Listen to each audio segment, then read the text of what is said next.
Elias squinted as he stepped out of the cargo lift and onto the gleaming floor of the wedding hall, immediately questioning his life choices. Delivering a single package had seemed straightforward enough when he had agreed to it in the morning. By the time he'd been given the location, Station V91, orbiting a star that emitted light in hues he didn't have words for, he had assumed it would be like a normal wedding, just in space. That assumption lasted exactly 15 seconds. Gravity shifts in the hallway sent his briefcase sliding, and he lunged after it, narrowly avoiding a collision with a hovering cleaning drone. The drone beeped indignantly, wobbling midair, as if scolding him silently. The hall itself was a marvel of impractical elegance. Chandeliers made of crystalline filaments floated above guests, orbiting in slow, hypnotic arcs, and the walls were transparent, revealing the star-streaked void outside. Occasionally someone's pet, a small creature that looked like a cross between a jellyfish and a fox, would drift by, tethered to its owner by a glowing leash that pulsed with bioluminescence. Elias had just managed to catch his briefcase again when a little jelly fox squirted a jet of luminescent goo directly into his shoe. He groaned and tried to scrape it off with the edge of his sleeve, narrowly missing a hovering glass of sparkling fluid that almost toppled him entirely. "Careful there," said a melodic voice behind him, and Elias spun around to find himself staring at someone he couldn't have prepared for, even if he had memorized the entire interstellar guest list. She was breathtaking, and in the most disorienting way.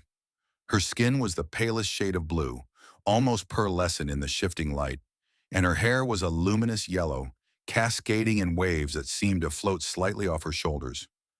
But it was the ears that truly caught him off guard. Long, elegant, and subtly twitching as she watched him fumble with the briefcase, like a cat entertained by a particularly awkward mouse.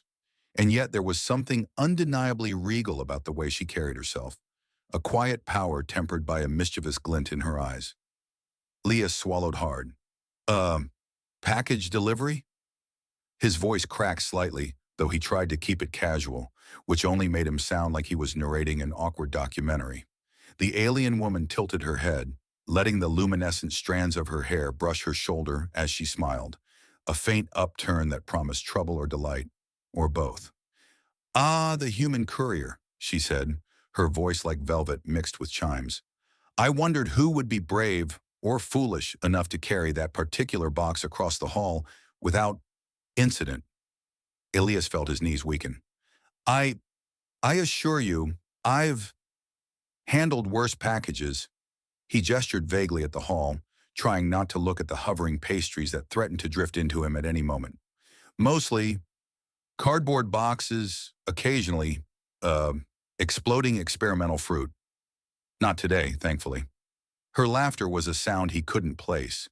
Musical, yes, but with an undercurrent that tickled at the back of his mind. "You are amusing, human. Come, allow me to guide you. It would be a shame for you to topple more exotic cuisine." Before he could protest, she took his hand. Her fingers were impossibly long and cool, and a subtle pulse ran through her grip, almost imperceptible but somehow grounding.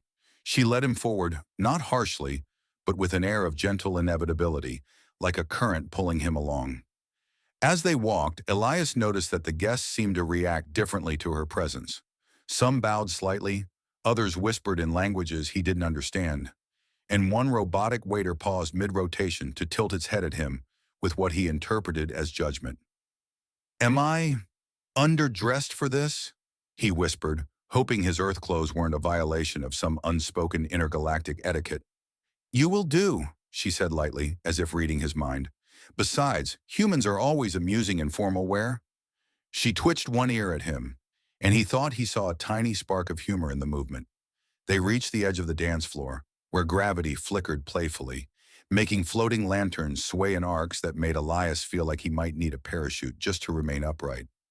"Dance with me," she whispered, and though the tone was delicate, there was an unmistakable command behind it, like the softest wind that insists you cannot resist it. I don't," he began, but she looped an arm through his with the ease of someone accustomed to moving in 3 dimensions simultaneously.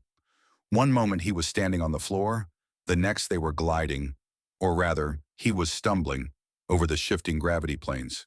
She laughed, a sound like glass bells, and for the first time since he arrived, Elias laughed too, partly out of joy and partly out of the absurdity of nearly smacking into a hovering cocktail.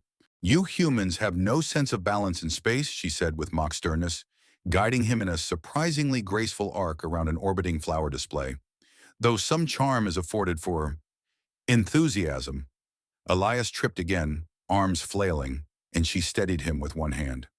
"Not so much charm when you crash into the bride's uncle, though," she teased. He looked up to see a short, purple-skinned alien glaring at him, eyebrows raised in disapproval. "Technical difficulties," Elias muttered, bowing awkwardly. She snorted softly and tugged him forward, away from further diplomatic incidents.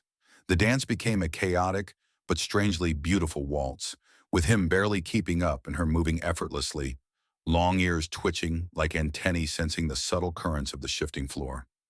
As they spun past floating lanterns and hovering petals, Elias felt an odd warmth rising in his chest, not entirely from the thrill of avoiding disaster.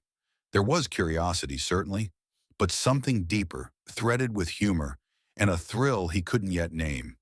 The night was only beginning, and already it felt like he had been pulled into a story far stranger and far more enchanting than anything he could have anticipated when he had started the day delivering a simple package.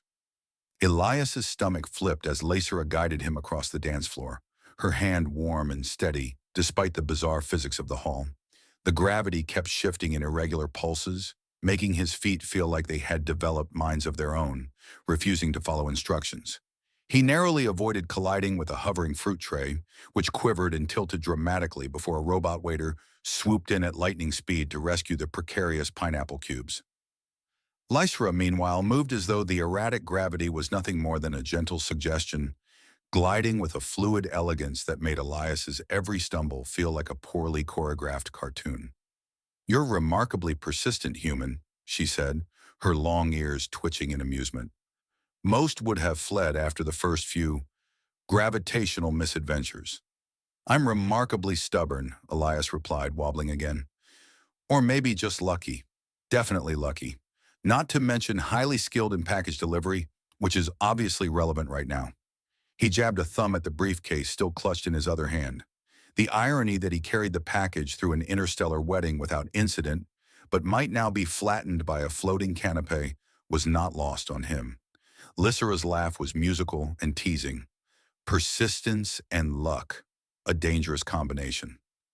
She tilted her head, and strands of her golden hair floated upward as if caught in a gentle current, revealing a faint shimmer along her pale blue skin that made him momentarily forget the chaotic floor. "Tell me, human, do all humans tumble with such enthusiasm?" Elias shrugged, narrowly missing a cluster of hovering crystal chandeliers that spun lazily above them. "Depends on the day. Usually I trip over coffee, not floating fruit. But today is a special occasion." He grinned sheepishly, only to realize that his teeth were sparkling faintly thanks to some hovering confection that had exploded in his mouth earlier. He made a mental note never to eat alien desserts before a dance. "You are amusing," Lysra said, her tone laced with amusement. "Most mortals I meet have neither humor nor balance. You have both." She gave his hand a light squeeze, and Elias's wrist tingled in a way that was both electrifying and confusing. He suddenly realized she was not merely leading him through a dance, but subtly controlling the gravitational pull around them. The thought was terrifying, and yet she was laughing, which made it impossible for him to be scared. As they wove between hovering guests, Elias began to notice the small absurdities of this alien wedding. One older alien woman's dress was an entire ecosystem, with tiny plants growing along the hem that emitted faint glowing spores. A young boy floated past, trailing a streamer of anti-gravity confetti that clung to everyone he passed. A robotic waiter tripped over its own hovering tray and performed an elaborate mid-air pirouette to recover, eliciting a round of appreciative whistles from the crowd. Elias chuckled, despite himself, feeling a sense of camaraderie with the absurdity, all magnified by Lysera's unspoken encouragement. "You humans are unpredictable," Lysera said, glancing down at him. "Do you always flail like that, or is it a performance for my benefit?" Mostly for self-preservation, Elias admitted, nearly tumbling into a small pond of floating liquid that defied gravity by staying suspended like a soft jelly. But if I entertain, I suppose that's a bonus. Lysra's eyes glimmered with mischief. Bonus noted. She twirled him around, and the brief moment of weightlessness left Elias suspended mid-spin, flailing and laughing simultaneously. He landed somewhat gracefully on a small patch of floor with the elegance of a cat falling from a modest height, and she clapped lightly. You're improving, she teased, one long ear twitching like a pendulum. At this rate, you might survive a proper space waltz without embarrassment. Ilias swallowed hard, trying not to imagine the consequences of a space waltz gone wrong, but his laughter betrayed him. I'll need a few more lifetimes of practice, I think. Lysera's expression softened for a fleeting moment, and Elias caught a glimpse of something fragile beneath the playful exterior. Humans are surprisingly resilient, she said quietly, and amusing. You have spirit. Before he could reply, a sudden commotion erupted near the food display. A hovering dessert tray had collided with an elderly guest cloak, sending a cascade of tiny sparkling spheres into the air. The spheres bounced off guests, sparkled in their hair, and caused a chain reaction of laughter, minor shrieks, and a few exasperated sighs. Elias tripped, barely catching himself on Lysra's wrist, and she laughed, the sound ringing clear above the chaos. You are the perfect partner for this wedding, human, she said, guiding him deftly away from further airborne desserts. Clumsy, yes, but admirably entertaining. Elias, panting slightly from exertion and nervous adrenaline, managed a grin. Glad to be of service. I aim to provide comedy and chaos in equal measure. Lysra shook her head, a smile tugging at her lips. We shall see if your aim holds. Perhaps you are destined to be more than a mere courier after all. They moved toward the edge of the hall, where the floating lanterns clustered into a gentle spiral above a balcony overlooking the station's orbital gardens. Stars stretched infinitely beyond, and luminescent plants floated serenely, casting soft light across Elias's flushed face. He dared a glance at her, and for the first time the teasing luster in her eyes seemed tempered with curiosity.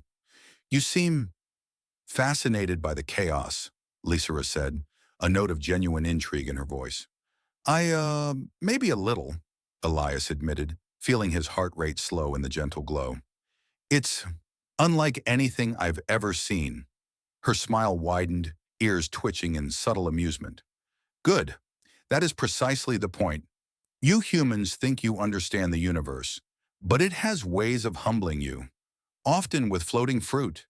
Elias laughed, the sound mingling with hers and the faint hum of the station. In that moment, all the bizarre gravity, the chaotic desserts, the floating guests, and even the alien elegance around him felt like part of a larger, intoxicating story he had somehow stumbled into. And Lysra's hand in his, firm yet teasing, promised that this story was far from over.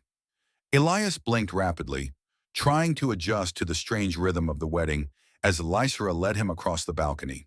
The gravity here was mercifully stable, allowing him a moment to breathe and feel slightly less like a human pinball. The orbital gardens stretched out below them, bioluminescent plants floating in midair, each tendril glowing like a tiny filament of starlight. Small, hovering insects emitted musical hums that harmonized with the soft rush of the station's life support systems. Elias felt like he had stepped into a dream, written in zero gravity, only to realize the dream was hilarious, terrifying, and breathtaking all at once. You do realize, Elias said, fumbling with the briefcase like a nervous magician, that if I drop this, it might cause a galactic incident, or at least a very awkward scene at the reception? Lysra's lips quirked into a smirk. Do you humans always speak so dramatically, or is it a special talent reserved for interstellar courier mishaps? Only on Tuesdays, but I make exceptions for floating weddings, he replied, narrowly avoiding a levitating ornamental vase. Also, technically it's Thursday, but who's counting? She laughed, the sound like delicate crystal wind chimes stirred by a gentle current. I am, she said, tilting her head, her long ears twitching like radar dishes attuned to his every motion. But I am merciful today, human. You may survive at least one more hour without incident. As they walked, Elias couldn't help noticing the subtle ways in which she manipulated the environment. When he stumbled over a floating pet, she sent a gentle pulse through the floor's graviton field, nudging him back into balance without a word. The effect was so seamless, he almost wondered if he had imagined it, except the faint shimmer around her fingers told him otherwise. Her control was fluid, instinctive, and unnervingly elegant. "You are remarkable," he said, blushing under her amused gaze. "I mean, I thought gravity was just gravity. Turns out it's complicated." Lysra's eyes twinkled. Complicated is a word humans often misunderstand. But yes, gravity, time, and space are negotiable if you know how to ask politely. She tapped the air lightly, and a small floating platform adjusted beneath his feet, nudging him forward. "See? Negotiated." Elias laughed despite himself, teetering precariously on the platform. Negotiation with gravity? Check. Next up, negotiating with interstellar desserts? "Precisely," Lysra said, waggling her eyebrows, her long ears flicking in amusement. "Humans and desserts are predictable in their errors." They moved toward a circular pavilion where a holographic orchestra played a melody that seemed to adjust to the mood of the dancers. Elias tried to follow the rhythm, but his legs had minds of their own, occasionally spinning him in unintended directions. Lysra, however, floated past with an ease that made him feel like a wobbly puppet. She whispered encouragements that were part teasing, part instruction, making him laugh and stumble simultaneously. "Perhaps humans would benefit from more floating lessons," she quipped, "or perhaps from humility. You have both in abundance, though not always at the same time." "I'll take both," Elias said, laughing, "but mostly the humility. I can't afford to injure a dignitary with my two left feet." Lysra tilted her head, studying him as if assessing a curious specimen. "You are surprisingly adaptable, human. Few mortals could survive a wedding on a floating station without serious injury. Or scandal." Elias raised an eyebrow. "Adaptable or foolish? There's a fine line, apparently." "You walk it expertly," she said, with a teasing smile, looping her arm through his again. "Though I must admit, your brand of chaos is entertaining." As they danced, she began to show him the subtle art of floating in her world. Small gestures, almost imperceptible, adjusted the gravitational field around him, allowing him to twirl without hitting anyone or anything. Elias found himself laughing at the absurdity. One moment he was careening toward a holographic fountain. The next he was spinning gracefully, or at least less gracelessly, thanks to her guidance. "You're cheating," he said breathlessly, laughing so hard he almost forgot to avoid the orbiting desserts. "I call it subtle mentorship," she replied with a wink. "Also, you would not survive without it, human. Admit it." "I might not," he admitted, chest heaving. "But it's fun, I think." Lysra's eyes softened for a fraction of a second. "Fun is a luxury few humans allow themselves. You are fortunate to stumble into it."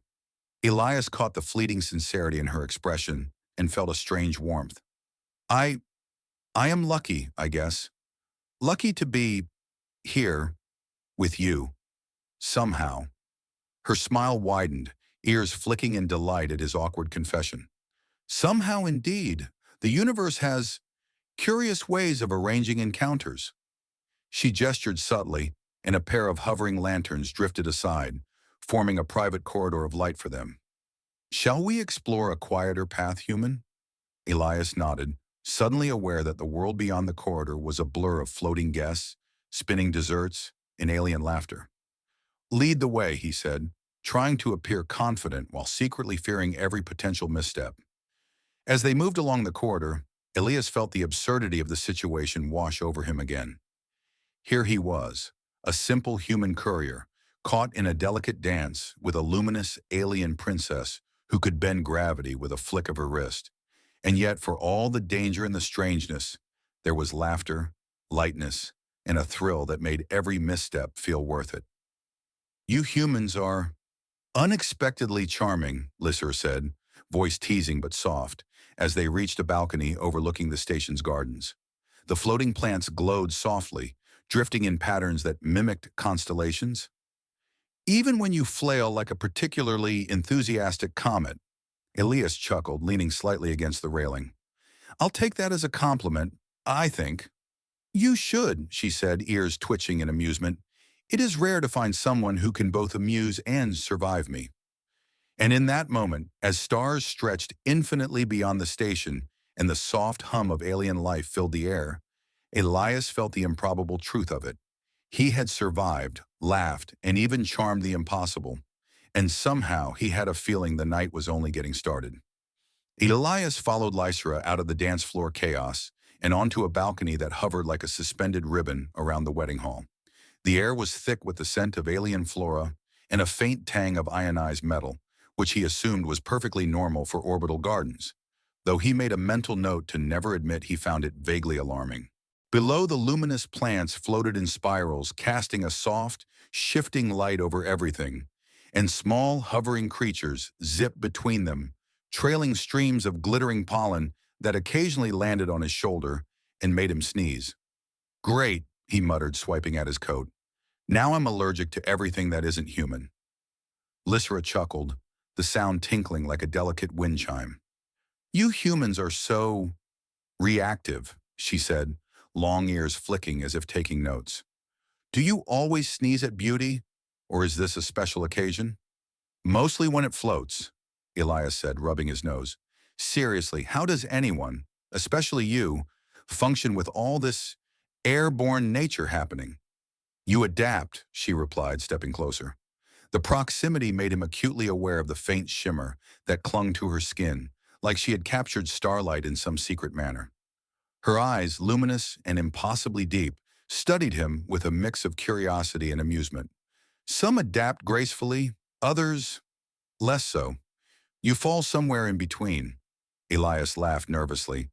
I think I might be the first human to earn somewhere in between as a compliment in space. Lysra's smile widened, one long ear twitching as she waved a hand.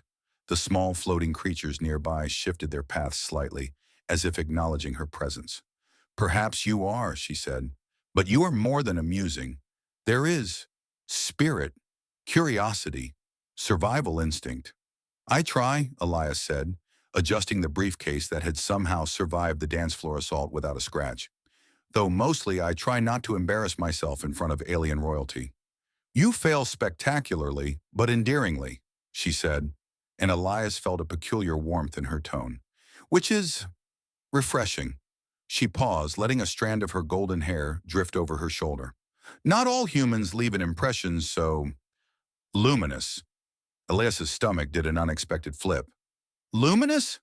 I thought I was mostly clumsy. You are both, she said, eyes twinkling, and somehow neither cancels the other out. She gestured to the floating garden below. This is my sanctuary. Well, partially. There are rules about which plants float where, who may hover in the garden at certain times, and why a human courier may or may not cause chaos in the orbiting flora. I see, Elias said, squinting down at a particularly bright cluster of glowing vines that swayed in perfect synchronization. So, step wrong and you cause a botanical disaster? Precisely, she said, smirking, though it is rarely fatal, mostly embarrassing and amusing. Her long ears flicked with another subtle twitch. Much like you, Elias laughed. I think I might survive then, mostly intact, hopefully not humiliated too badly. Lysra leaned closer, her voice dropping to a whisper that made the hairs on the back of his neck stand on end. Humiliation can be instructive. It teaches humans resilience, though I do hope you are not too fragile. I'm mostly resilient, he said, trying not to sound as flustered as he felt. I trip, I stumble, I survive. That's human training 101. Excellent, she said, her tone playful, yet oddly approving. You may have potential then. She tilted her head, ears flicking like sensors.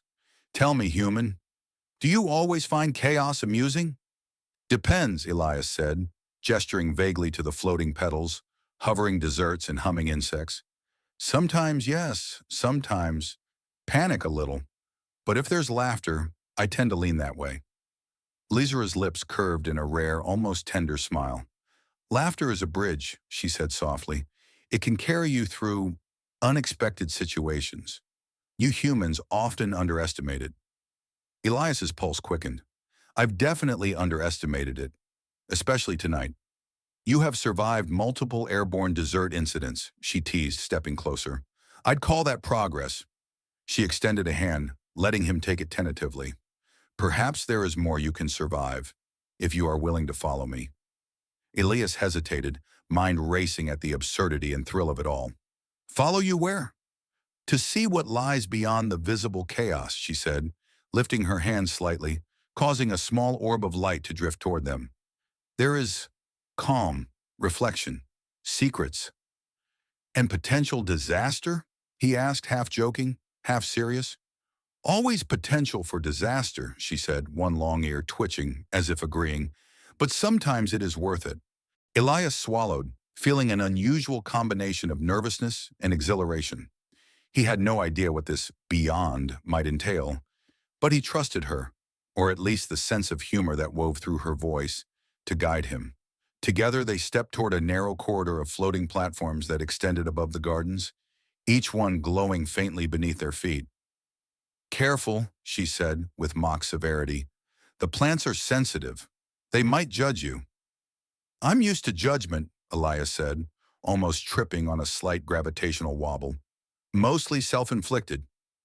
Lysra laughed again, the sound wrapping around him like a soft melody. You are delightfully human. She extended a hand to steady him mid-step, and the small contact sent a pulse through his chest that made him aware of how improbable this moment was, how utterly surreal, how thrilling. As they moved further along the balcony, Elias felt the absurdity of his life crystallize in a single moment.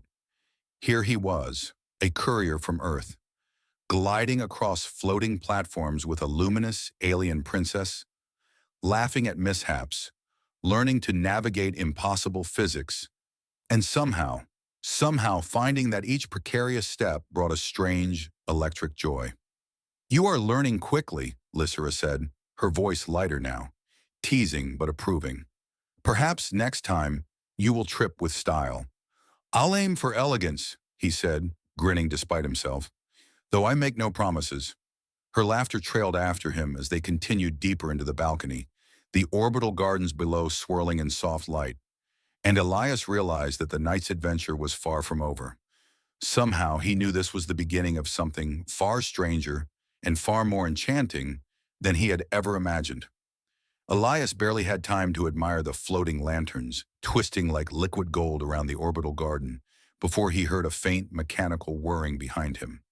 Lysra's long ears twitched in subtle alert, and she tightened her grip on his arm. Curious relative incoming, she whispered, and Elias's stomach sank. From the corner of the balcony, a smaller, purple-skinned alien with too many eyes and an overabundance of haughty expressions emerged, gliding across the anti-gravity fields with unnerving precision. Its robes were impossibly ornate, trailing ribbons of luminescent fabric that flickered with holographic patterns, and it pointed a long, spindly finger at Elias, as though accusing him of some cosmic crime. Oh, great, Elias muttered under his breath. Nothing says fun like intergalactic disapproval. Lysra smirked, letting go of his arm just enough to make a playful flick at his shoulder. Do try to remain composed, human. They are not dangerous, just inquisitive and nosy. Mostly nosy. The relative approached, its multiple eyes scanning Elias from every angle. Elias offered what he hoped was a polite smile, which came out more like a nervous grimace. Hi, he said cautiously. I come in peace. I mostly just deliver packages. No offense intended. Really, I'm harmless. Lysra's laughter was a soft ripple of amusement. Yes, harmless. That is what humans always say, often incorrectly but amusing nonetheless.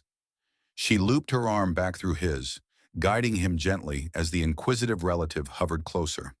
Perhaps a demonstration is required.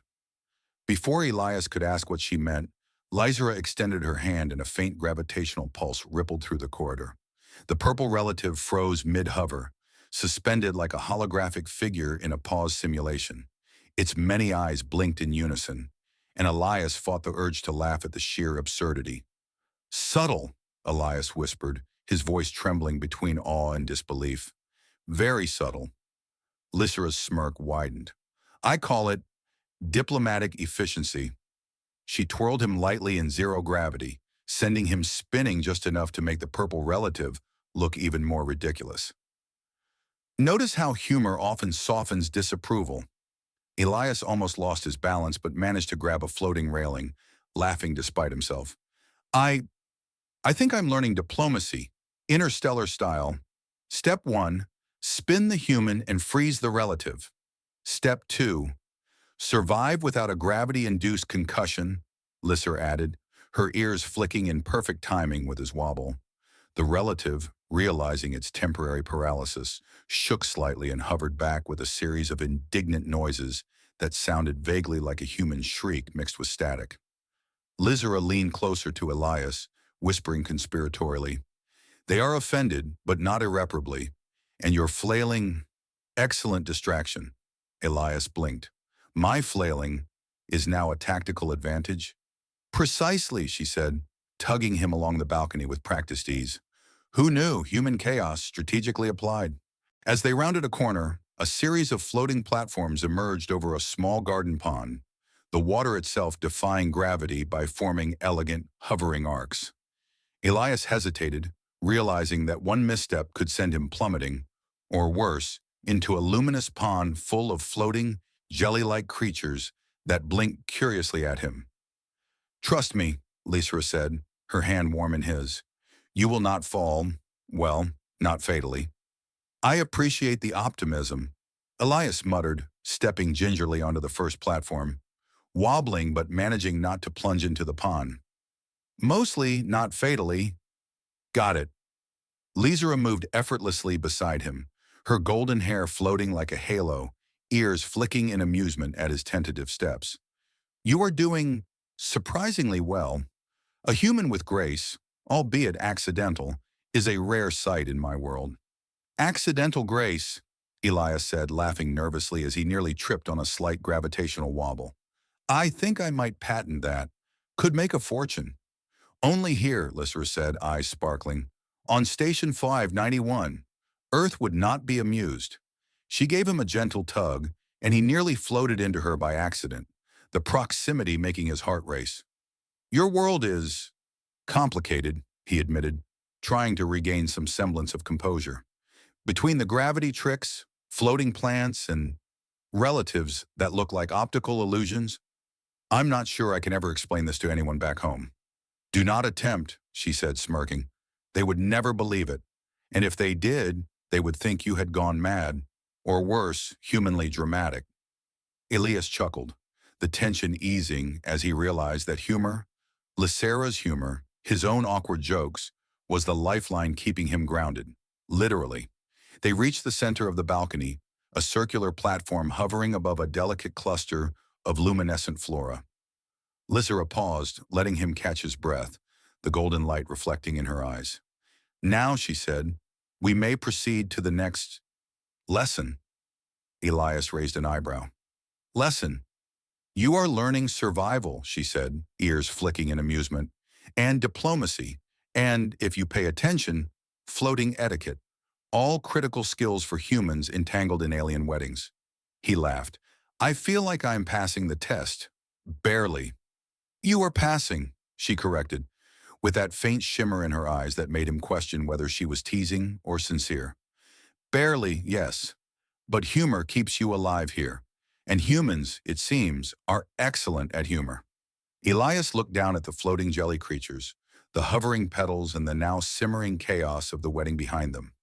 Somehow in the middle of this absurd, surreal, and perilous environment, he felt a strange sense of calm. He was alive, he was laughing, and, most shockingly, he was beginning to enjoy himself. Lysera extended her hand. "Shall we continue?" Elias hesitated, then grasped it firmly. "Absolutely. Lead the way." And with a subtle pulse of gravitational magic and a shared laugh, they moved forward together, teetering between chaos and control, curiosity and mischief, as the night promised even more improbable adventures. Elias followed Lysera along the winding platforms that hovered like ribbons above the orbital garden. his every step a precarious negotiation with gravity. The plants below glowed softly, casting delicate light across the corridor and giving the illusion that they were walking among stars. Despite his best efforts to appear composed, he stumbled over the faint gravitational eddies that twisted unexpectedly beneath his feet, and she caught him with ease, her long ears twitching in amusement. "You humans are fascinating," she said, her voice lilting like music, able to adapt to chaos with such comical determination. "I prefer the term heroic struggle," Elias replied, brushing imaginary dust from his coat. "Though I admit it looks more like a tragic comedy." Lysera laughed, a sound like crystal wind chimes stirred by gentle currents, and the faint shimmer on her skin caught the light, making her appear almost ethereal. "Tragic comedy suits you well, and it seems you are learning the subtle art of floating." She flicked a hand, sending a small gravitational pulse that corrected his lurching steps. "See? Adaptation in motion." Elias grinned, wobbling only slightly as he regained balance. "I think I'm getting the hang of it, mostly for a human, or at least for a clumsy human." "Mostly is enough," Lysera said, stepping closer. "Sometimes the universe only requires that you survive long enough to enjoy the absurdity." She gestured toward a cluster of hovering lanterns that circled them, glowing like captured stars. "And the absurdity is abundant." They moved past a hovering fountain, where droplets of water floated in arcs, refracting the ambient light into tiny prisms. A small alien child zipped past them on a hoverboard, trailing a sparkling mist that stuck to Elias's hair. He flicked at it and muttered, "I am becoming a walking light show." "You wear it well," Lysera said, smirking. "A human adorned with starlight. Unexpected, but appealing." Elias glanced at her, noting the playful glint in her eyes, and realized he hadn't stopped smiling since she had taken his hand. "Appealing? I'll take it as a compliment." "It is a compliment," she said, stepping closer so that their shoulders brushed. The proximity sent an unexpected shiver down his spine. "And a warning. Humans often underestimate the allure of the unusual." "Unusual? Check. Clumsy? Check. Star-dusted? Apparently check," Elias said, trying to mask the racing of his heart with humor. "What's next on the human survival syllabus?" Lysera raised an eyebrow, ears flicking in amusement. "Observation, restraint, and the occasional calculated risk. The universe enjoys testing mortals." "I'm all for testing," he said, though his stomach flipped at the implication. "Mostly, provided the universe doesn't test me by dropping me into a zero-gravity pond full of unknown creatures again." "Not today," she said, her tone playful. "Today's test is patience." Elias groaned. "Patience is not my strong suit." "Precisely why it is a test," she said, pulling him toward a transparent walkway that stretched outward over the void of space. "Look beyond what is visible, human. See not just the light, but the currents that move it." He followed her gaze, squinting at the stars beyond the station. Something about the way they seemed to shimmer against the void made him feel simultaneously insignificant and electrifyingly alive. "Currents of light? You mean like actual energy streams?" Lysera nodded. "Precisely. Here, even photons dance in patterns. They tell stories if you pay attention. Humans rarely see beyond the immediate chaos, but you may learn." Elias laughed nervously. "I'm not sure I can even see past the chaos of my own feet sometimes." She tilted her head, one long ear flicking thoughtfully. "Perhaps that is why you amuse me. You stumble, yet persist. You are human, and wonderfully so." As they stepped further along the walkway, a small drone buzzed past, dropping a cluster of floating petals that clung to Elias's coat. He shook them off with exaggerated gestures, muttering, "I am a magnet for bizarre cosmic flora." "You are an ambassador of chaos," Lysera said, eyes sparkling. "And ambassadors are influential, or at least entertaining." Elias swallowed, suddenly aware of how surreal the night had become. He had arrived to deliver a package, expecting nothing more than a routine drop-off, and now he was navigating an alien station with a luminous, teasing princess who could manipulate gravity and control the smallest details of the environment. And somehow it was exhilarating. Tell me, human, Lysra said softly, lowering her voice so that only he could hear. Do you enjoy the unpredictability? I think I do, he admitted, heart pounding. It's terrifying, yes, but also thrilling and funny, mostly funny. Good, she said, her smile gentle. You must laugh, human. It keeps you alive, and sometimes it keeps your heart open. Elias looked at her, feeling the warmth of her hand still grazing his, and wondered how he had ended up here, dancing precariously over the void, with a being who seemed to shimmer like starlight itself. I I don't know what comes next, he admitted, but I want to find out. Lysra's ears twitched with a faint smile, and she gave his hand a light, almost imperceptible squeeze. Then follow, human. The universe has surprises yet to offer. And with that, they stepped together onto a narrow platform that glowed beneath their feet, moving deeper into the station, into the unknown currents of space and light, laughter mingling with the quiet hum of the cosmos. Elias followed Lysra into a narrower corridor that spiraled upward like a luminous helix, the walls shimmering with floating holographic images of distant galaxies. Each panel flickered to life as they passed, showing alien worlds, cosmic storms, and civilizations he could scarcely imagine. He tried to take it all in, but every step seemed to make him wobble, and he nearly collided with a small levitating orb that buzzed like a tiny mechanical hummingbird. Careful, Lysra said, one long ear twitching in amusement. They bite if startled. Bite? Tiny mechanical hummingbirds? Elias asked, wide-eyed. I think I've officially left the realm of reasonable package delivery. You have, she said lightly, tugging him along with a subtle gravitational pulse. But I think you'll find these ones mostly harmless. Unless you sneeze on them, then all bets are off. Elias snorted. Noted. I am apparently allergic to floating plants and now mechanical hummingbirds. Perfect. Lysra laughed, the sound blending with the quiet hum of the station. You humans find humor even in vulnerability. It is refreshing. He flushed. I try, mostly to survive. As they moved, the corridor widened into a chamber filled with floating, crystalline structures, each one suspended in midair by invisible forces. They pulsed with faint colors, changing in response to the movement of Elias and Lysra. When he accidentally brushed one with his sleeve, it emitted a soft chime, as though scolding him gently. Consider them reactive companions, Lysra explained. They enjoy attention, but not too much, like most guests at a wedding, actually. Elias laughed, stepping carefully between the floating crystals. So, touching the wrong one might be like insulting the wrong guest? Precisely, she said, her eyes glinting. You are learning quickly, human. Quick adaptation is key here. As they navigated the chamber, Elias noticed the faint glimmer along the floor, almost like the stars had spilled onto the platform beneath him. His hand brushed against hers, and a pulse of warmth ran through him. He glanced at her, but she seemed completely absorbed in the environment, ears flicking in subtle attention to the floating lights. You humans often underestimate the effect of presence, Lysra said softly, as if reading his thoughts. Even your simple touch carries resonance. Elias blinked. Resonance? I'm just trying not to trip into a crystal and explode. Her laugh was soft, teasing, and it wrapped around him like a warm current. Sometimes, human, your simplicity is remarkable. You stumble yet persist. You are honest.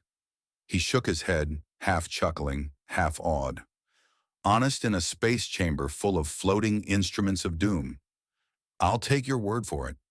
They moved deeper, and Elias noticed the air seemed to shimmer, the temperature shifting subtly as though responding to their emotions. A faint mist floated around them, forming patterns that hinted at constellations from Earth and stars he had never seen. He leaned closer to one of the holographic stars, and it twinkled as if acknowledging him. You see, Lysra said, her voice quiet but amused. Even the cosmos watches humans. With curiosity. Elias raised an eyebrow. Humans? Really? I feel more like a fumbling intruder who's about to fall into a puddle of floating starlight. You are both, she replied, eyes sparkling. But somehow the combination is pleasing. Unexpected, but pleasing. He laughed nervously, attempting to adjust his footing on the gently pulsing platform. Unexpected seems to be my specialty tonight. And hazardous. Mostly hazardous. Mostly, she said, stepping closer, so that the glow from the floating crystals reflected across her blue skin, making her appear almost radiant. But in your case, hazardous is charming. Elias felt his heart skip a beat. Charming, hazardous, that's a new one for my resume. You should include it, she said lightly, ears flicking. Few humans can survive this chamber and remain amusing. As they continued, a faint hum grew louder, and the crystals around them began to resonate in response to their movements. Elias stumbled slightly, his foot nudging a crystal that let out a musical trill. Lysera's hand shot out, steadying him with a gentle grip. You are improving, she said, voice low and approving, though your flailing continues to be entertaining. I'll take what I can get, he said, laughing despite the tightrope-like nature of the floating platform. Even compliments on flailing are better than falling into a nebula of crystals. She tilted her head, observing him with an expression that mixed curiosity, amusement, and something harder to define. Flailing can be an art, human. You demonstrate it well.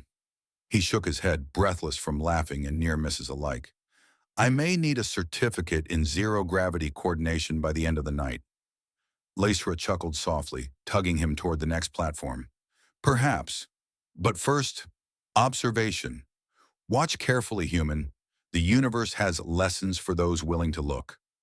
Elias glanced around, taking in the patterns of light, the pulsing crystals, the soft hums of alien machinery, and the subtle shifts in gravity that followed Lysera's movements. For the first time, he felt not just a courier or a visitor, but part of this strange, intricate dance of the station itself. And if I fall? He asked, a grin tugging at his lips despite the thrill. You will not, she said confidently, hand brushing his. But if you do, it will be entertaining. Elias laughed, feeling the absurdity, the excitement, and the gentle thrill of the unknown coursing through him. Somehow in this impossible glowing chamber among floating crystals and pulsing light, he realized that the night had only begun to reveal its secrets, and that Lysera was not just a guide, but the key to navigating every unpredictable moment yet to come. Elias felt the soft pulse of the station beneath his feet, a rhythm almost like a heartbeat, as he followed Lysera along a corridor that glimmered with floating lights and drifting petals. Somehow in the chaos of wedding chaos, airborne desserts and gravity-defying missteps, he had adapted. Not perfectly, of course. He still tripped, flailed, and muttered at the odd floating jelly creature that occasionally brushed his leg. But he had learned the delicate balance of improvisation, humor, and cautious observation. He realized, not for the first time, that survival often depended as much on laughter as on skill. Lysera led him to a vast observation chamber overlooking the station's orbital garden. The view stretched infinitely, stars punctuating the darkness like glittering sequins, and the floating plants below cast undulating patterns of soft light across the walls.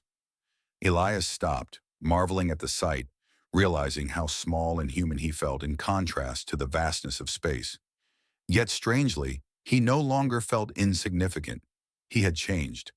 You've learned well, human, Lysera said softly, her hand brushing against his as she stood beside him. Her blue skin shimmered in the gentle light, golden hair floating as though it defied gravity itself. You have endured chaos, navigated unpredictability, and found amusement in the absurd. I've stumbled a lot, Elias admitted, glancing at her, and I've probably annoyed you more than once. Lysera's ears twitched with a faint smile. Annoyance is temporary. Growth and laughter are enduring. You are different now, more attuned. He laughed quietly, realizing that in the past few hours he had not only survived an alien wedding, but had also discovered a resilience he hadn't known he possessed. I guess floating around near starlight teaches you a thing or two. Starlight and absurdity, she corrected, nudging him gently, and perhaps a touch of courage. Elias considered that. Courage. He had entered this station expecting a simple delivery, a routine task, and instead had confronted his fear of the unknown, embraced mistakes, and even dared to enjoy moments that might have terrified him before. "I think I understand now," he said slowly. "Courage isn't just facing danger. It's laughing while you wobble on the edge of disaster." "Exactly," Lysera said, ears flicking in approval, "and perhaps knowing when to let someone guide you, when you are willing to trust." He looked at her, the alien princess who had pulled him from the mundane into a world of shimmering light, mischievous gravity, and quiet cosmic lessons. "Trust, yeah," he said with a small grin. "I think I've learned that too, especially with a guide who laughs at your flailing." Lysera tilted her head, a rare softness in her expression. "You are human after all, imperfect, unpredictable, and yet somehow you endure. Perhaps that is why I found your presence intriguing." Ilias chuckled, heart pounding in the odd, weightless rhythm of the station. "I may be clumsy and ridiculous, but I'm glad I endured. And I'm glad I met you, Lysera." Her smile deepened, ears flicking like golden antennas of amusement. "And I am glad you were willing to stumble beside me, human. Many would not have persisted." He looked out over the orbital gardens one last time, floating lanterns drifting lazily, alien flowers glimmering, and the distant stars whispering their silent stories. "I think I've changed," he said quietly, "not just because I survived, but because I saw something extraordinary, and I didn't run." "No," Lysera agreed softly. "You embraced it, and that makes all the difference." The faint hum of the station wrapped around them like a lullaby, a reminder of both the fragility and wonder of existence. Elias realized that, despite the chaos and the improbable series of events, he felt whole in a way he hadn't before. He had discovered courage, humor, resilience, and the thrill of trusting the unknown. "I guess every human should have an alien princess pull them into zero-gravity chaos at least once," he said, laughing softly. "You know, for character building." Lysera laughed, a sound like crystalline wind. "Perhaps, but few humans survive the experience with their humor intact." She nudged him lightly, eyes twinkling. "You have earned that honor, human." Ilias glanced at her, feeling a mixture of awe and gratitude. "I thank you," he said sincerely, "for guidance, patience, and for showing me all of this." "You were willing to follow," she replied simply, "and that is remarkable." As they stood together, the soft glow of the floating plants reflecting in her eyes, Elias felt the improbable truth of it. He had delivered more than a package that night. He had delivered himself into a new understanding of courage, trust, and the joy of unexpected experiences. He had discovered a universe larger than himself, full of wonder, humor, and light, even in the weightless void of space. "And now?" he asked, a small grin tugging at his lips. "Now," she said, her voice low and teasing, "you live, you laugh, you remember, and perhaps you return." Elias nodded, heart full, and for the first time in his life, he felt that being a human, flawed, clumsy, utterly mortal, was not a limitation, but a form of magic in itself. Together they turned to watch the drifting lights of the orbital gardens, the floating lanterns, the gentle pulsing of the station, and the infinite stars beyond. And in that quiet, suspended moment, he understood that some encounters change you forever, and some nights, however brief, leave the universe a little brighter. He had arrived to deliver a package, and instead he had received a universe.